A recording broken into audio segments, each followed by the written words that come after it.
Hey, Brian from SnakeBytes here. You looking for a pet snake but just can't decide? Well, I'm going to help you with it in this week's show. You're watching SnakeBytes.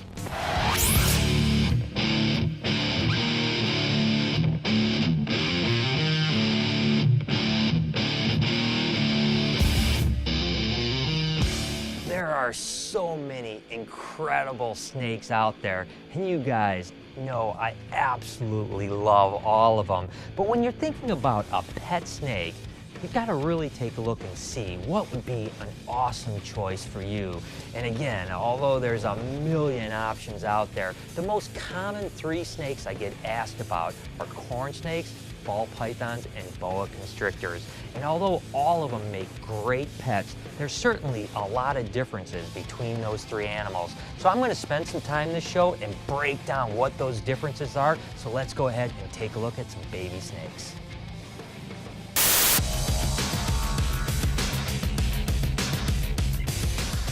What was Brian's first pet snake? A, corn snake, B, boa constrictor, or C, Burmese python? Go ahead and comment down below and check back later in the show to see if you have the right answer.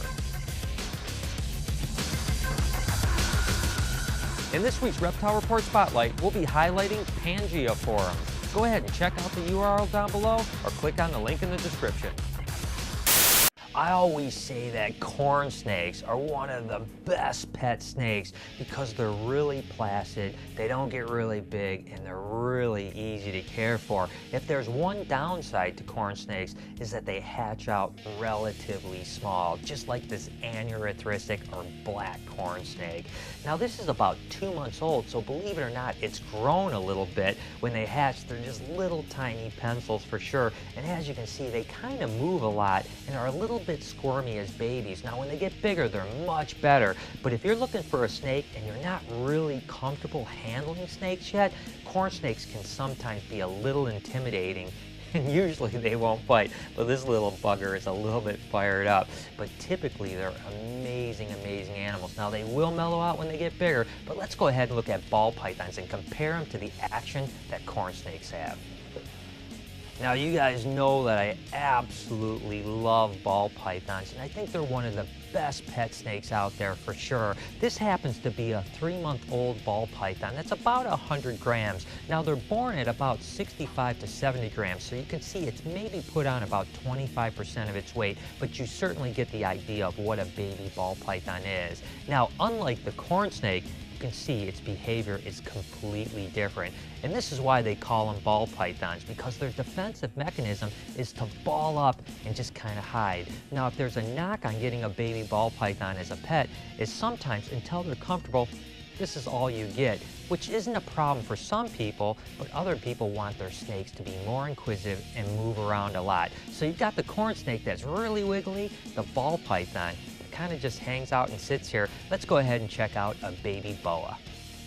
And lastly, it would be baby boa constrictors. Now what's interesting about these guys is they're kind of somewhere in between a ball python and a corn snake, both in size and temperament. They're not nearly as fast moving as a baby corn snake, but they don't just sit there balled up like a baby ball python, so they're really kind of cool to handle at this size. They're really inquisitive. You can see he's looking around, testing the air with that tongue, and he's really wanting to be a part of being handled, which is really cool and one of the reasons why I love boa constrictors so much. But it's not just about baby snakes, is it? Let's go ahead and take a look at what these things look like in the next year.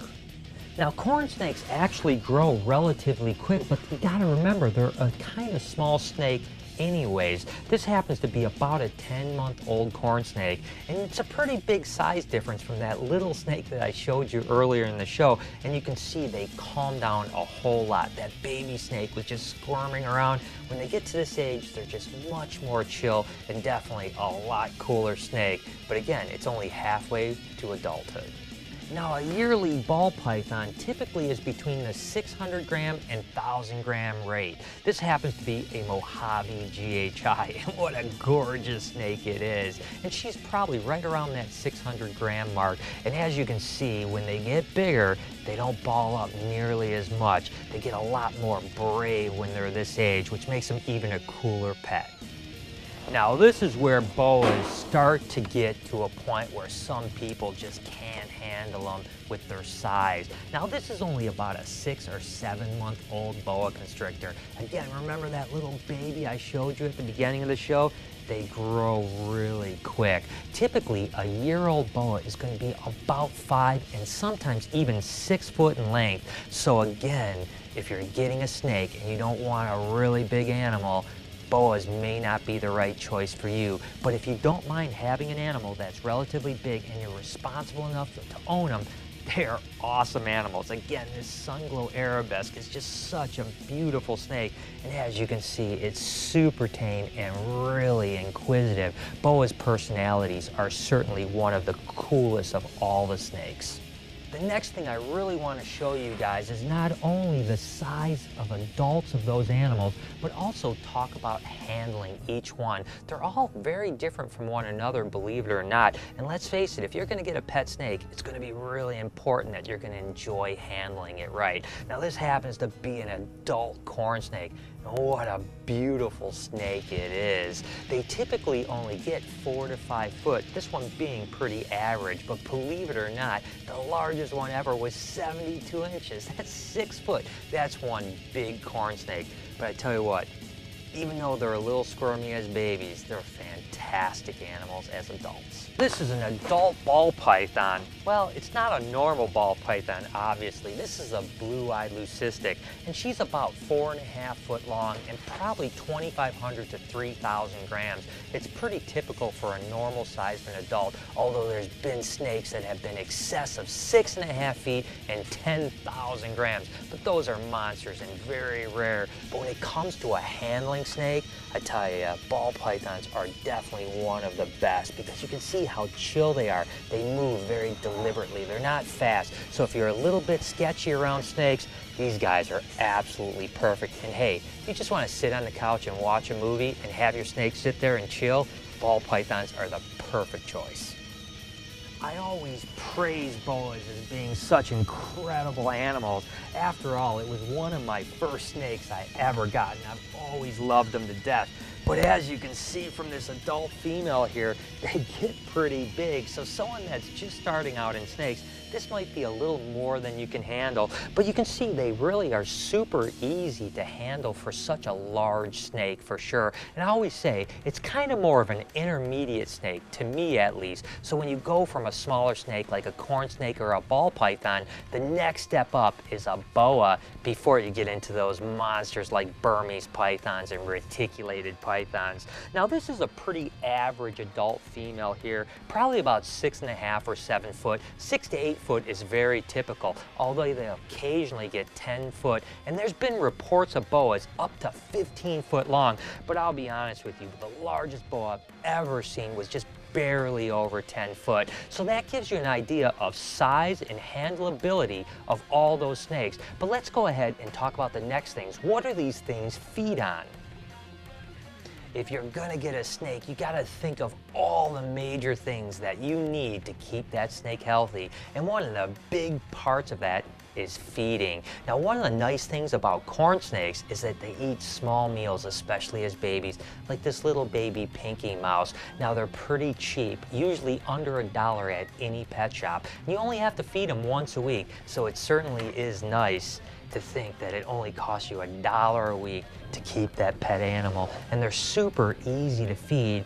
Just take some forceps and hand it to them just like that, or you just leave it in the cage and it's probably going to eat overnight. Now with corn snakes, as they get bigger, they're going to move up to fuzzies, and then ultimately an adult is going to eat frozen thawed mice. A frozen thawed mouse is typically under $2, maybe $2.50 at the very most at the pet shops, so they're still relatively easy to get and also extremely inexpensive. Now, ball pythons are a completely different game when it comes to feeding, and if there's a knock on ball pythons, it is absolutely their feeding preferences. As babies, oftentimes they want live, and even as adults, a lot of our adults will eat live. But every now and then, you can get an animal to take frozen just like that. And this is a frozen mouse. Again, a couple bucks at most pet shops, which are really awesome. But as adults, they're gonna eat medium rats. And unfortunately, if there's a knock on them, again, is the fact that they're sometimes a little bit finicky feeders. As a matter of fact, some adult ball pythons will go off of food for 3 or 4 months each year just for no reason whatsoever. Now, with a guy like me that has thousands of snakes, it doesn't bother me at all. I just offer them food. If they don't eat, I feed the next one. But someone that has a pet snake, oftentimes you want to see that snake eat each week, so a ball python may be a problem for you. Now, boas are certainly the largest of the 3 snakes, so when they get to adult size, they're gonna need a pretty good sized meal, and that's adult frozen rat. Now, the good thing is that they almost always eat frozen, which is really awesome because you can buy 10 rats and stick them in the freezer right next to your steak. Although they're kind of pricey, they're about $7 or $8 a piece at most pet shops, but sometimes you can find them online wholesale for about $4 or $5, which is pretty awesome, and they eat really cool. And I tell you what, boas are definitely typically never a problem when it comes to food, but you have to make sure to keep your hand out of the way because you don't want to be on the business end of a boa constrictor. So that basically covers the feeding requirements for those 3 snakes, so you can choose which animal you think is best for you. Let's go ahead and look at caging requirements.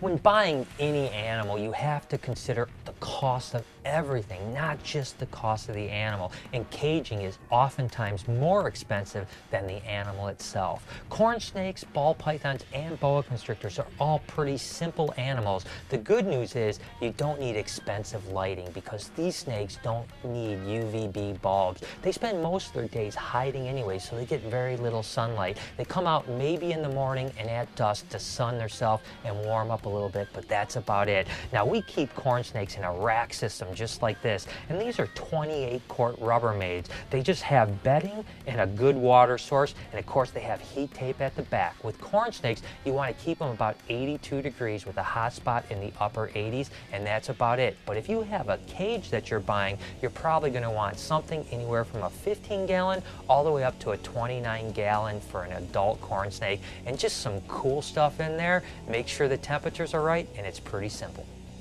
Now, ball pythons are one of the easiest snakes when it comes to caging requirements. We keep them in rack systems just like this, and with these racks, you don't even really need a hide box because they can push their way to the back and feel real secure. If you're going to keep them in a terrarium or a cage, you're probably going to want to go with something that's about a 29 or a 35-gallon, but you're going to want to make sure that there's a nice hide box in there. Again, they don't climb hardly at all, so you don't need a lot of height. These CB70s here are 33.5 inches by 18 inches by only 6 inches tall, and they do absolutely perfect in this type of environment.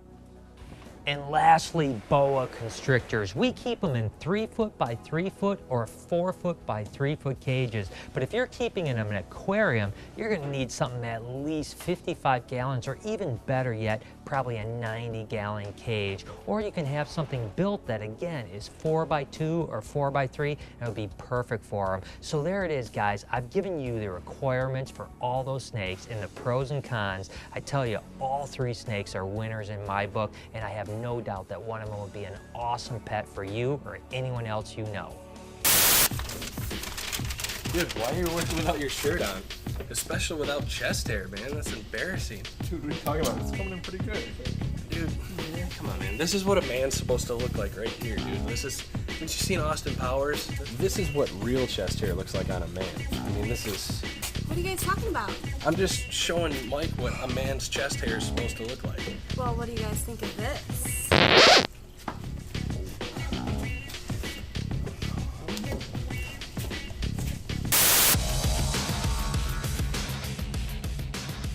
What was Brian's first pet snake? If you said C, Burmese python, you're 100% correct. Good job.